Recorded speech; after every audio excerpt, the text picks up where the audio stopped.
भारतीय टेलीविजन में पहली बार आपके लिए एक ऐसा शो हम लाए हैं जिसमें आपको प्रॉपर्टी के बारे में सारी जानकारी एक जगह मिलेगी। स्वागत है प्रॉपर्टी इंडिया में। मकान खरीदना या बेचना जिंदगी के सबसे अहम फैसलों में से एक होता है। आप में से ज्यादातर लोग अपनी जमा पूंजी का सबसे बड़ा हिस्सा इसमें लगाते हैं। तो प्रॉपर्टी खरीदनी हो या बेचनी, उसके बारे में पुख्ता जानकारी हम यहाँ आपको देंगे देश के सबसे बड़े जानकारों के साथ। और यही नहीं, वो सारे फैसले जिससे प्रॉपर्टी बाजार में उतार चढ़ाव आते हैं, वो सारी बातें जिनसे इलाकों के दाम घटते बढ़ते हैं, पानी, बिजली, सड़कों का हाल, मेट्रो कहां जाएगी और कहां नहीं, यानी हर वो चीज जिससे आपकी प्रॉपर्टी पर असर पड़ता है वो हम आपको बताएंगे। नमस्कार, मैं हूं आशुतोष शर्मा।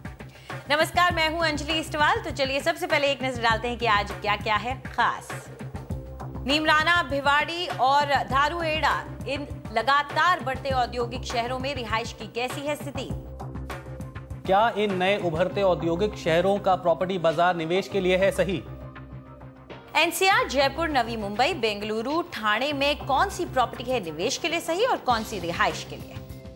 और चेन्नई में ग्रीन इमारतों के चलन का कितना असर? क्या पर्यावरण को बचाने के लिए हर पैमाने पर उतरती हैं खरी यहां की ग्रीन बिल्डिंग्स?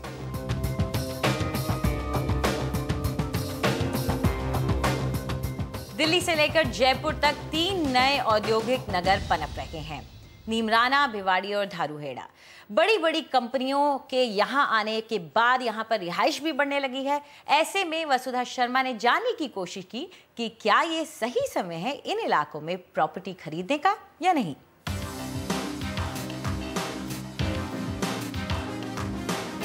दिल्ली वाले जहां अब तक अपनी छुट्टियां बिताने जाते थे, उसी नीमराना की पहचान बदल रही है।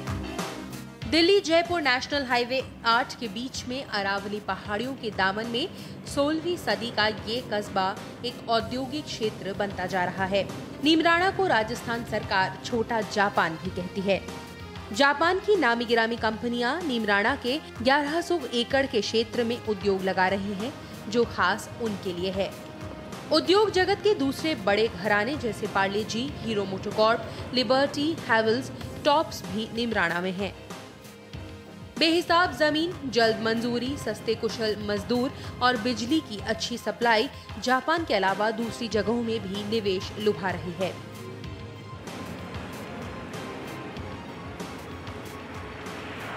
इंडस्ट्रियल हब के तौर पर नीमराना का विकास तो पहले से ही हो रहा है, लेकिन अब इसकी रफ्तार और तेज होगी।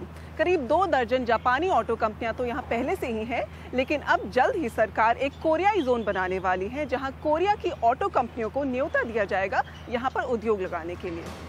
अप्रवासी भारतीयों और इन उद्योगों के कर्मचारियों को अच्छे मकान चाहिए, लेकिन इसका बाजार अब भी बहुत सीमित है। राज्य सरकार ने अब नीमराना को शिक्षा का केंद्र बनाने का फैसला करते हुए 38 विश्वविद्यालयों को मंजूरी दे दी है। इससे मांग और बढ़ेगी। बिल्डरों का कहना है कि डिमांड और सप्लाई के बीच का फासला नीमराना को किराए के नजरिए से बेहतरीन बाजार बनाता है।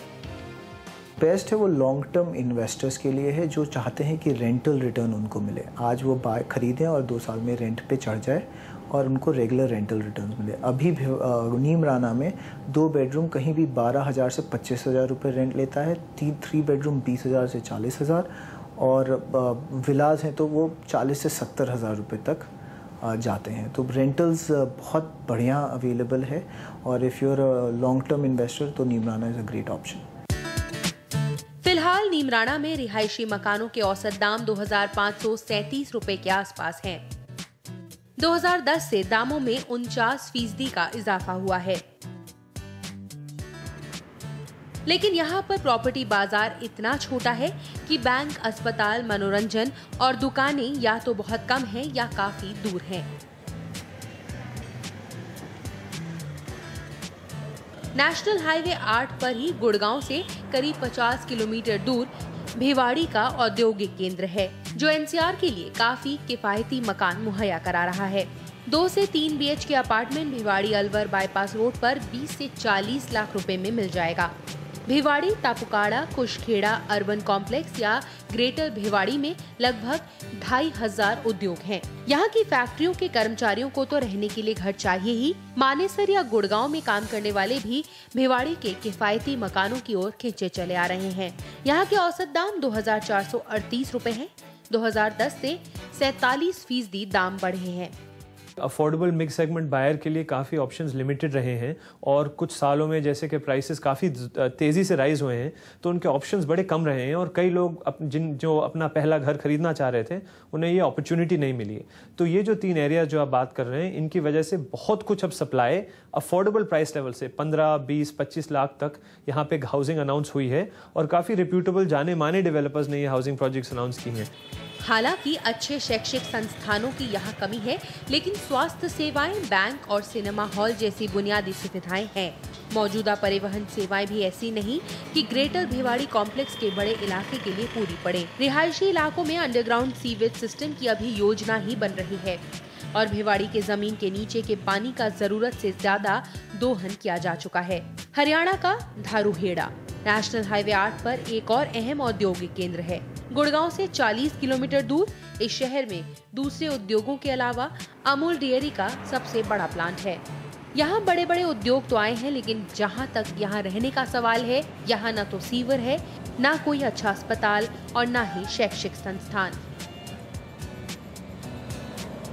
उसके 2 रीज़न रहे। एक तो मानेसर बहुत पास था, नीमराना दारूहेड़ा डेवलप नहीं हो पाया इंडस्ट्री में। भिवाड़ी ने और नीमराना ने काफ़ी इंडस्ट्री दारूहेड़ा से ले ली क्योंकि राजस्थान गवर्नमेंट की पॉलिसीज़ कुछ कंपैरेटिवली ज़्यादा इंडस्ट्री फ्रेंडली थी और कुछ डेवलपमेंट टाउन प्लानिंग के एंड पे थोड़ी स्लो रही दारूहेड़ा की। वो अब काम तेज़ी से बढ़ रहा है तो दारूहेड़ा की मार्केट भी बहुत अच्छी है। धारूहेड़ा में फिलहाल औसत दाम 2710 रुपए है और 2010 से दामों में 30% के करीब बढ़त आई है। नीमराना, भिवाड़ी और धारूहेड़ा नेशनल हाईवे 8 पर ये तीनों औद्योगिक क्षेत्र विकास के अलग अलग चरणों में हैं। इन किफायती मकानों और पास में रोजगार के साधनों की वजह से अपना पहला घर खरीदने वालों के अरमानों को पंख लग रहे हैं। प्राइम प्रॉपर्टीज में भले मंदी आ रही हो, लेकिन इन औद्योगिक इलाकों में तेजी आ रही है।